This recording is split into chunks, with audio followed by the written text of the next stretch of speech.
Assalamualaikum warahmatullahi wabarakatuh. Kam jirtan bale wankiya nagaya qabdu jirtu alhamdulillah ralle video hara qabadde sini dhufe jira videon kiya karramu gaafi aga dheena kana naga gaafatan jalaanille aga tokko karaa kumanti jalaatan sinif deebisee jira ta'u gaafi akka obbale wankiya hundi isaaniitu yubaru qaban jedheetti yaade kana gaafatan tokko sini deebisuuf inshallah aga gama videon deemne garuu video kiya yoo jaallattan like share comment subscribe hindagatina obboleewwan haaraa dhuftanillee yoo jiraattan dhihaadhaa maatii kiyyatti idaamaa isiniin jedha akkasuma warri amma dura maatii kiyyatti idaamtanii nafaana turtan kana jajjabeessaa jirtan obboleewwan kiyya jaallatamoo qaalii hedduu tokko naaf jiraadha akkanuma nafaana turaa isiniin jedha akkasuma obboleettii teenna takka ummukuin jedhama chaanaalii turtee jirti eegabante waa hedduu waan babbareedaa nu barsiifti nyaata garagaraa babbareedaa kana akkasuma waa'ee staayilii haala jireenya isii akkaataa meekaappii waa hedduu barsiifti ummukuin chaanaalii isii naati laala yoo jaallattan like share godhaa fi subscribe godhaa fi jajjabeessaanii oromtittii teenna wal malee maal qabnaree wal jajjabeessini ho seenaati chaanaalii isii waan bareedaa irraa barattan jedhee abdii qaba inshallah jajjabeessaanii isiniin jedha gama video kiyyaatti yoo sin deebise waa'ee buddeena dhiyoo tanan isiniif hojjedhe sanarratti bukoo guyyaa meeqa lafa bulchitaa ka jedhudha akkaataa qilleensa keessanirratti murteessaadha lafa oowwaa bukoon dafee bukaahu yoo ka ta'u ta'e guyyaa tokko yoo bulchitan bareedaadha ammoo lafti yoo qorraa ta'e jechuun bukoon sirritti dafee hin bukoofne guyyaa 2-3 akkuma fedhii keessanii yoo bulchitan bareedaadha garuu akka inni sirritti tolee mi'aahu yoo barbaadan akka anaaf ta'utti akkanitti jaalladheetti hojjedhee argette jechuudha halkan tokko qofa yoo lafa bule akka biddeena aflanyaa nama jalaa ta'a jalli isaa hin diimata yeroo nyaatanis akka tokko mi'aaha namatti hin tolu akka biddeena biyyaa ta'uudhaaf ammoo yoo xiqqaate guyyaa 2 yoo bule bareedaadha akkasitti argeen guyyaa tokkoonillee bulchee hojjedhee jira guyyaa 2llee bulchee hojjedhee ka guyyaa 2 bulche sanittiyyu irra natti mi'aahee bareedee jalli isaalleen adii akkuma biddeena biyyaa san ta'e gadinaa bahe ka halkan tokko sun ammoo jalli diimatee aflanyaana jalaa ta'e jechuudha akkasuma bukoo kana atin tallaaja keessa yookaan firiijii keessa bulchite moo aaluma lafa gootee bulchite akkam gootee nyattanii nagaafattanii jirtanii bakka amma ni jiraadhu kana aduunillee ni jira garuu qorraa miti haa ta'u jiddu galeessa takka ho'aa takka qorra waan ta'eef ani aaluma bulche biyyoota arabaa garii kana keessa faa oowwinni aduun akka malee jiranatti fakkaatan malafti akka malee oowwaa halkan tokko lafa bulchitanii yoo isinitti tole tallaaja keessa halkan lammaffaa bulchuu dandeettan hin beeku wallaahi san akkaataa biyya isin jiraattan murteessa isinumti ilaaltanii yoo sirreeffattan bareedaa natti fakkaata akkaataa biyya hin jiru yoo isinitti hime biyya isin jirtan garaagarummaa wal dida oowwinna qilleensa lafaa waan ta'eef jechuudha akkuma inni isinii bukaayetti ani kiyya ala bulcheeti akkuma inni isinii bukaayetti ilaaltaniiti ka itti fayyadamtan jechuudha ka biddeenaa ganumatti xumura waa'ee dhadhaa as dura turee jira dhadhaa rifeensaa fi ka nyaataallee adda addatti hojjedhee jira dhadhaa sanarratti gaafiin eegammaanaa dhihaata dhadhaa rifeensaa fi qopheeffatte kana yoo ka nyaataa godhanne hoo ta'a nyaataaf jettanii obboleewwan hedduutu na gaafatee aga dhiyoottillee deengaddallee kumantii jalatti deebisee fi jira nama garaagaraa hedduutu na gaafate jechuudha intaadha dhama rifeensaaf baaftan san bakka takkatti walitti kuuftanii qimamii garaagaraa kama mana keessaa qabdan yoo ka qimamii dhadhaan bakfatan hin qabnellee heelima kama shaayin itti danfisatan kanatti gootaniiti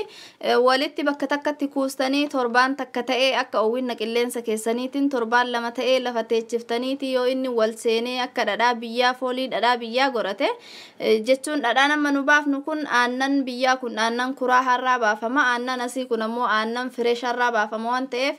dhadhaan nu gadi baafnullee fireesha qulqulluudha yoo yeroo sanitti kaanee ka bakfannee nyaataaf oolfannu ta'e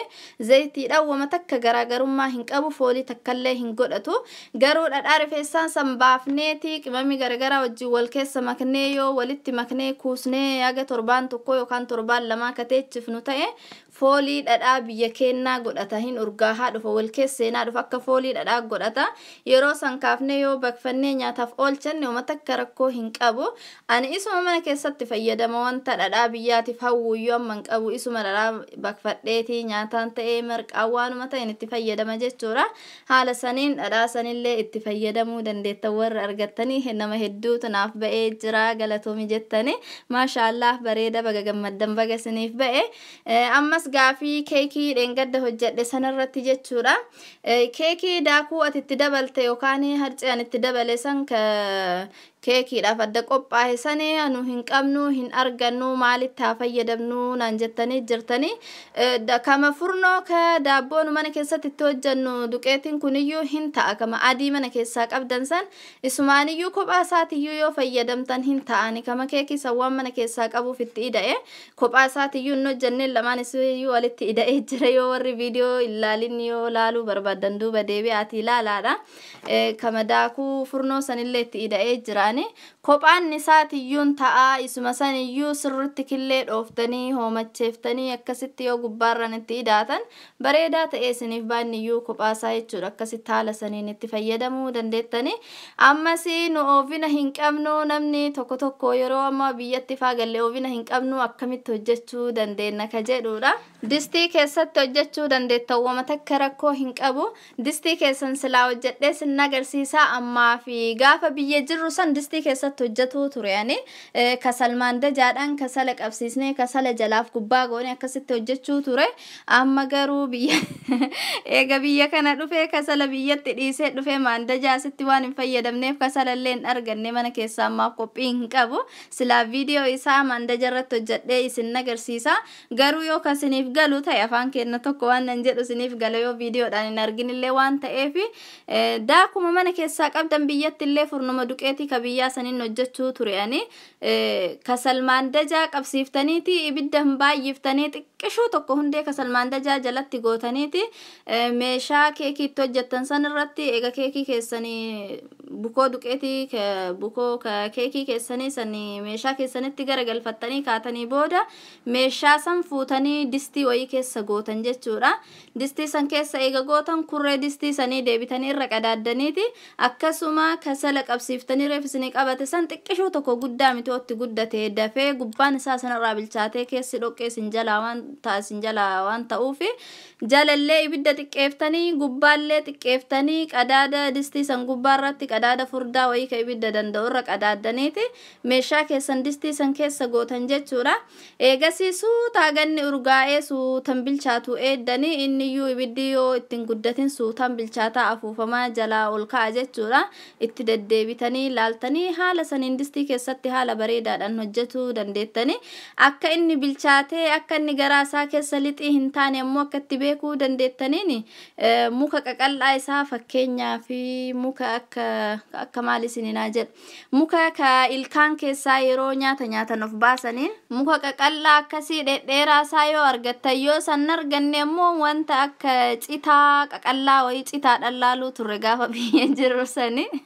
citaa qaqal'aa dhedheeraa isaa muka akkasii jechuudha. Muka yoo jedhamu muka akkuma mammasaa kan akka itti gadi hin darbine sin jalaa balleessa. Muka qaqal'aa akka citaadhaa dhedheeraa isaa barbaaddaniiti xiqqishu keessa isaa akkana gadi oortaniiti laaltanii hundee isaa kana qaqqabattanii yoo hundeen isaa jijjiidhaa ta'e yookaan ammoo akka bukoon harkatti nama qaqqabatu ta'e keessi isaa dheedhii dhaganaa hin bilchaanne akkasumatti ibidda irratti lallaalaa bilcheessitanii akkasumatti itti deddeebisaa yoo muki sun keessa keettanii kara biraatti wawwaraantanii keessa keettanii muki sun gogaa ta'ee gadi ba'e keessi isaa bilchaatee jira jechuudha.